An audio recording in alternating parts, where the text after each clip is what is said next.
Assalamualaikum warahmatullahi wabarakatuh anak-anak, selamat pagi. Tetap semangat ya. Hari ini kita lanjut ya di tema 2, udara bersih bagi kesehatan, subtema 1, cara tubuh mengolah udara bersih, pembelajaran ketiga. Oke nak, seperti biasa sebelum memulai pembelajaran sebaiknya kita berdoa terlebih dahulu ya. Oke, pemetaan kompetensi dasar pada pembelajaran ketiga ada 3 muatan, ada PPKN, Bahasa Indonesia, IPS. Yang PPKN, kalian diminta untuk memahami hak, kewajiban, dan tanggung jawab sebagai warga dalam kehidupan sehari-hari. Yang Bahasa Indonesia, kalian diminta mengklasifikasi informasi yang didapat dari buku ke dalam aspek apa, di mana, kapan, siapa, mengapa, dan bagaimana. Dan yang terakhir IPS, kalian diminta untuk menganalisis peran ekonomi dalam upaya mensejahterakan kehidupan masyarakat di bidang sosial dan budaya untuk memperkuat kesatuan dan persatuan bangsa. Oke, tujuan pembelajaran pada hari ini dengan membaca teks, kalian mampu menjelaskan informasi terkait dengan pertanyaan apa, siapa, kapan, di mana, dan mengapa. Yang kedua, dengan menuliskan dalam bentuk peta pikiran, kalian mampu mempresentasikan informasi dari teks bacaan terkait dengan pertanyaan apa, di mana, kapan, siapa, dan mengapa. Dengan menyimak penjelasan dari guru dan membaca informasi, kalian dapat menjelaskan makna tanggung jawab sebagai warga masyarakat. Nah, selanjutnya dengan mengamati pelaksanaan pengambilan keputusan dalam pemilihan ketua RT, RW, dan kepala desa, kalian mampu melihat wujud tanggung jawab sebagai warga masyarakat. Selanjutnya dengan kegiatan wawancara, kalian dapat mengidentifikasi jenis-jenis usaha dan kegiatan ekonomi di sekitar kalian. Nah, yang keenam, dengan menyimak penjelasan dari guru dengan membaca informasi, kalian mampu mengidentifikasi jenis-jenis usaha dan kegiatan ekonomi masyarakat Indonesia dalam bidang pertanian, peternakan, perkebunan, dan kehutanan, perikanan, pertambangan, dan perindustrian. Wah, di sini ada Benny nih. Benny mengatakan semua makhluk hidup memerlukan oksigen untuk bernafas. Oksigen tersedia melimpah jika lingkungan kita bersih dan banyak tumbuhan hijau.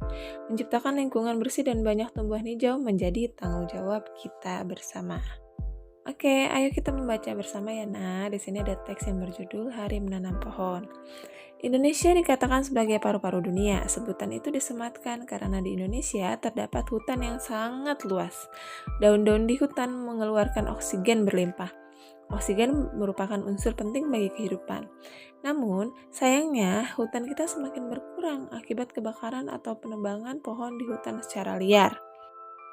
Oleh karena itu, pemerintah bersama rakyat berusaha mengurangi kerusakan hutan.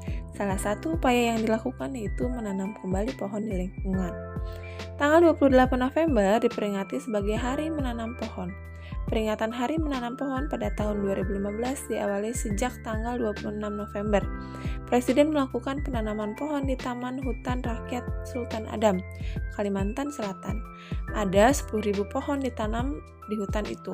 Pohon yang ditanam pun bermacam-macam, termasuk pohon yang buahnya dapat dimakan. Kita dapat berperan serta untuk mengembalikan paru-paru dunia. Menanam pohon tidak hanya dapat dilakukan di hutan, kita dapat menanam pohon di lingkungan sekitar kita. Semakin banyak pohon di lingkungan kita, semakin banyak pasokan oksigen bagi kehidupan. Nah, dari bacaan Hari Menanam Pohon di atas, lengkapilah peta pikiran berikut. Di sini ada pertanyaan, apa, kapan, di mana, siapa, dan mengapa ya. Kalian isi ya sesuai teks yang berjudul Hari Menanam Pohon. Semua warga masyarakat mempunyai tanggung jawab dalam menciptakan kenyamanan dan keamanan lingkungan tempat tinggalnya. Nah, tanggung jawab sebagai warga masyarakat merupakan tindak terpuji, ya, yang hendaknya dimiliki setiap individu ya. Sikap tanggung jawab mencerminkan nilai karakter setiap individu. Jadi karakter seseorang tercermin dalam sikap tanggung jawabnya, baik terhadap diri sendiri, orang lain, masyarakat, maupun bangsa dan negara. Apa makna tanggung jawab dan apa saja jenis tanggung jawab? Nah, di sini ada tanggung jawab sebagai warga masyarakat ya. Tanggung jawab melekat pada setiap manusia dimanapun ia berada, termasuk di dalam masyarakat. Nah, bagaimana sih tanggung jawab sebagai warga masyarakat? Nah, kita lihat pengertian tanggung jawabnya dulu ya. Pengertian tanggung jawab merupakan salah satu nilai karakter bangsa yang diharapkan tertanam dalam setiap individu, terutama kalian sebagai peserta didik ya. Tanggung jawab adalah sikap dan perilaku seseorang untuk melaksanakan tugas dan kewajibannya yang seharusnya dia lakukan baik terhadap diri sendiri, keluarga, masyarakat, lingkungan, termasuk alam sosial dan budaya ya, negara maupun Tuhan Yang Maha Esa ya. Yang pertama, tanggung jawab terhadap diri sendiri ya. Tanggung jawab terhadap diri sendiri itu menurut kesadaran kepribadi sebagai manusia pribadi ya.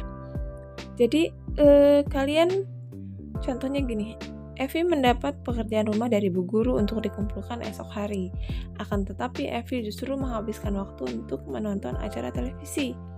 Evi tidak mengerjakan pekerjaan rumah. Esok harinya Evi ditegur Bu Guru dan Evi mendapatkan sanksi. Dari peristiwa tersebut, Evi harus bertanggung jawab atas dirinya sendiri akibat tidak mengerjakan pekerjaan rumah yang tadi ya. Tanggung jawab terhadap keluarga. Nah, tanggung jawab seluruh anggota keluarga ya, baik ayah, ibu maupun anak. Nah, dalam sebuah keluarga, tanggung jawab anggota keluarga menyangkut upaya menjaga nama baik keluarga, meningkatkan kesejahteraan keluarga, dan menjaga keselamatan. Contohnya, seorang ayah bekerja keras untuk menafkahi anggota keluarganya dan memenuhi kebutuhan pendidikan anaknya. Nah, ayah tersebut telah melaksanakan tanggung jawabnya sebagai kepala keluarga. Nah, jika kamu sebagai seorang anak bersikap disiplin dan sungguh-sungguh dalam belajar, berarti kamu telah melaksanakan tanggung jawab terhadap keluarga ya. Yang ketiga, tanggung jawab terhadap masyarakat. Nah, tidak ada seorang pun yang bisa hidup sendiri ya tanpa bantuan orang lain. Hal ini sesuai dengan kedudukan manusia sebagai makhluk sosial. Nah, dalam sebuah masyarakat, setiap anggota mempunyai tanggung jawab serta menjaga kelangsungan hidup warga masyarakat. Oleh karena itu, segala tingkah laku dan perbuatan setiap anggota masyarakat hendaknya dapat dipertanggungjawabkan kepada masyarakat juga. Nah, contohnya Pak Budi, warga masyarakat Desa Sukamakmur, pada hari Minggu berencana pergi berlibur bersama keluarganya ke pantai. Akan tetapi pada hari Minggu yang sama, warga masyarakat akan mengadakan kerja bakti membersihkan selokan. Pak Budi sebagai warga masyarakat memutuskan untuk menunda acara berliburnya bersama keluarga karena Pak Budi harus ikut bekerja bakti ya. Tindakan Pak Budi tersebut mencerminkan sikap tanggung jawab sebagai warga masyarakat. Selanjutnya, tanggung jawab terhadap bangsa dan negara. Nah, setiap orang yang tinggal dan menetap dalam sebuah negara akan terikat oleh aturan-aturan hukum dalam sebuah negara. Oleh karena itu, segala pikiran, perbuatan, tindakan, dan tingkah laku manusia harus sesuai dengan norma-norma dan atau aturan-aturan yang berlaku dalam negara setempat ya. Contohnya nih, anggota tim nasional bulu tangkis Indonesia berusaha sekuat tenaga untuk mengharumkan nama bangsa Indonesia, mengharumkan nama baik bangsa Indonesia di mata dunia menjadi tanggung jawab setiap warga negara Indonesia. Selanjutnya, tanggung jawab terhadap Tuhan ya. Tuhan menciptakan manusia sebagai makhluk yang paling sempurna, mempunyai akal dan pikiran. Oleh karena itu, Tuhan menurunkan ajaran berupa perintah dan larangan bagi makhluknya, khususnya bagi manusia. Manusia bertanggung jawab untuk beribadah, menjalankan perintah Tuhan, dan menjauhi larangannya. Jadi, contoh tanggung jawab manusia terhadap Tuhan Yang Maha Esa antara lain beribadah sesuai ajaran agama yang dianut ya. Nah, pengertian masyarakat ya. Kalian kan sudah memahami ya tanggung jawab individu terhadap masyarakat. Nah, apa sih yang disebut masyarakat? Masyarakat adalah sejumlah manusia dalam arti seluas-luasnya dan terikat oleh suatu kebudayaan yang mereka anggap sama. Nah, tanggung jawab sebagai warga masyarakat, tugas kewajiban yang harus dilaksanakan seseorang dalam kedudukannya sebagai warga masyarakat ya. Hidup bersama dalam masyarakat berarti hidup dengan orang lain dalam satu tempat tertentu dan mempunyai kepentingan tertentu. Hidup bersama dalam masyarakat sangat penting karena Tuhan menciptakan manusia untuk saling melengkapi, saling membantu, dan saling menyayangi. Nah, dari bacaan yang tadi kalian sudah baca, yang berjudul Hari Menanam Pohon, ada kalimat hutan kita semakin berkurang akibat kebakaran atau penebangan pohon di hutan secara liar. Nah, ada kebakaran hutan yang dilakukan secara sengaja oleh orang-orang tak bertanggung jawab. Mereka membakar hutan untuk membuka lahan bagi usaha perkebunan mereka. Penebangan pohon di hutan juga banyak dilakukan oleh orang-orang yang tidak bertanggung jawab untuk menebang pohon-pohon dan untuk dijual kembali pohon-pohonnya ya, kayu-kayunya. Padahal seharusnya pohon-pohon yang akan digunakan untuk industri harus diambil dari hutan taman industri atau HTI. Pemerintah memberikan hak pengelolaan HTI kepada para pengusaha. Nah, para pengusaha itu harus mematuhi aturan yang ditetapkan. Aturan itu misalnya umur pohon yang boleh ditebang dan penanaman kembali apabila pohon ditebang. Batang pohon memang mempunyai banyak kegunaan. Banyak perajin yang memanfaatkannya sebagai sumber penghasilan. Mereka membuat beraneka barang kerajinan lalu menjualnya dengan harga tinggi. Nah, di sini ada contoh ya, barang kerajinan dari batang pohon. Ada semacam vas bunga ya di situ dengan ukiran-ukiran yang cantik.